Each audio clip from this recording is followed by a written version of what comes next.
नमस्कार. तुमचं सर्वांचं प्रेरणाच्या किचनमध्ये एका नवीन रेसिपीसोबत अगदी मनापासून स्वागत आहे. तर तुम्ही बघतच असाल आजचा नाश्ता आपला किती मस्त दिसतोय. तर ही गावरान पद्धतीची अंड्याची पोळी आणि त्याच्यासोबत मस्त पाव असा आमचा नाश्त्याचा मेनू आहे आजचा. दिसायला सिंपल दिसते पण खायला अतिशय टेस्टी लागतं. तुम्ही जरूर एकदा करून बघा. तर आता आपल्या या सुंदर रेसिपीला सुरुवात करूया. तर त्याच्यासाठी मी एक लादी पाव घेतलेत, 6 पाव आहेत आणि 3 माणसांसाठी मी बनवणार आहे. तर त्याला 1 टेबलस्पून बटर लागेल, घरगुती मसाला अर्धा चमचा, मीठ पाव चमचा, हळद पाव चमचा, कोथिंबीर थोडीशी, एक मोठा कांदा बारीक चिरून घेतला आहे आणि 6 अंडी लागतील आपल्याला. तुम्ही इथे अंड्यांचा कमी जास्त वापर करू शकता. आता एका मोठ्या बाउलमध्ये हे सगळं आपल्याला मिक्स करून घ्यायचं आहे. तर त्याच्यासाठी पहिल्यांदा मी इथे कांदा घालून घेतला आहे. कांदा अगदी बारीक चॉप करून घ्यायचा आणि मसाला, हळद आणि मीठ मी ह्याच्यामध्ये व्यवस्थित अगदी मिक्स करून घेते. असं मिक्स करून घेतल्यामुळे मीठ मसाला सर्वत्र व्यवस्थित लागतो. आता ह्याच्यामध्ये आपण अंडी फोडून घेऊयात. हा एक उत्तम पोटभरीचा आणि हेल्दी नाश्ता आहे. आमच्या घरात हा आठवड्यातून एकदा नाश्ता बनतो. आता ही सर्व अंडी ह्याच्यामध्ये मी फोडून घेते. बरं, तुम्ही अंड हे ना एका वाटीमध्ये घेऊन पहिलं फोडून नंतर ह्याच्यामध्ये पण घालू शकता, कारण कधी कधी एखादं अंड खराब निघते.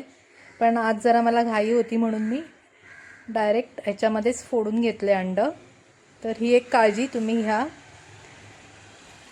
आता सर्व अंडी फोडून झालीत. आता आपण छान अगदी मिक्स करून घेऊया हे कांद्यामध्ये. कांदा, मसाला, मीठ, हळद ह्याला व्यवस्थित अगदी लागली पाहिजेत.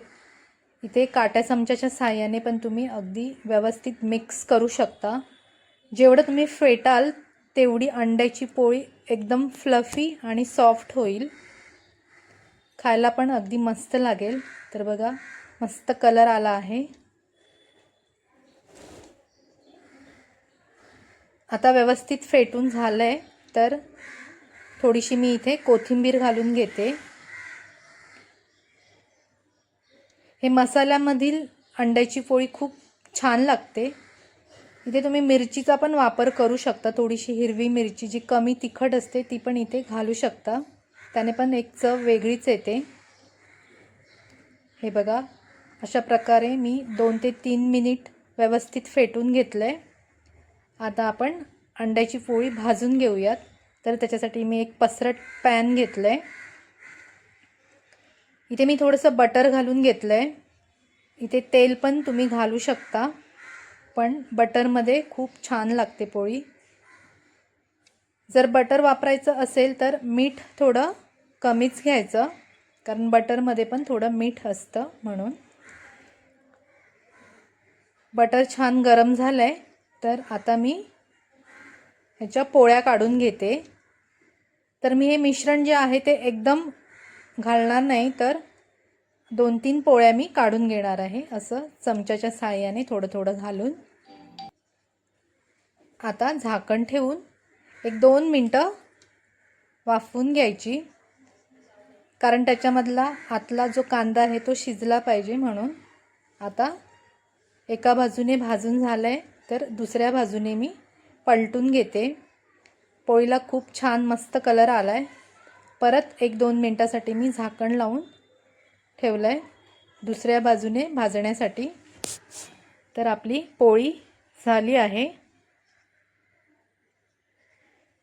ही बघा, आता ही एक पोळी आपली तयार झाली. आता एक अंड्याची पोळी आपली भाजून तयार झाली आहे. तर मी ही ताटामध्ये काढून घेते. मस्त खरपूस भाजली गेली. कलर पण खूप मस्त आला आहे आणि छान अगदी फ्लफी झाली आहे. वास पण मस्त सुटला आहे. गरम गरम पोळी आहे. मी तर कधी कधी अशीच पण खाते. चला मग आता आपण ह्याच्यासोबत पाव भाजून घेऊयात. तर इथे मी थोडंसं बटर टाकलं आहे, थोडीशी नावाला हळद आणि थोडासा मसाला आणि थोडीशी कोथिंबीर पाव चांगला दिसण्यासाठी. आता ह्याच्यामध्ये मी पाव असे मधून हे कापून घेतलेत.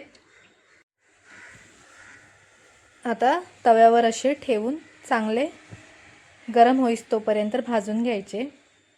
थोडे क्रिस्पी झाले की खूप मस्त लागतात.